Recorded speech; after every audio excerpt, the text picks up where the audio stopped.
Sejumlah personel kepolisian sektor Baitus Salam Polresta Banda Aceh menyambangi pondok pesantren di Kecamatan Baitus Salam Aceh Besar Selasa kemarin. Mereka mengajak pimpinan dan santri di pondok pesantren turut mengantisipasi berbagai kegiatan yang dapat menimbulkan gangguan keamanan dan ketertiban.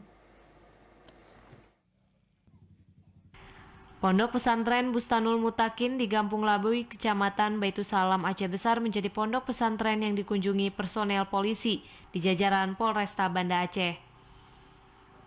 Didampingi Wakil Ibda Junaidi, Kapolsek Baitus Salam Ibda Safrizal disambut Abu Bahtiar, pimpinan pondok pesantren dengan 600 santri. Kunjungan ke pondok pesantren merupakan agenda rutin yang dilakukan kepolisian daerah Aceh. Sebagai lembaga pendidikan, pesantren dinilai menjadi tempat cikal bakal lahirnya generasi penerus bangsa. Untuk itu, pesantren dinilai harus terbebas dari berbagai gangguan, termasuk gangguan ketertiban dan keamanan. Sebagai lembaga pendidikan, pesantren dinilai tidak luput dari berbagai informasi simpang siur akibat pesatnya teknologi komunikasi saat ini.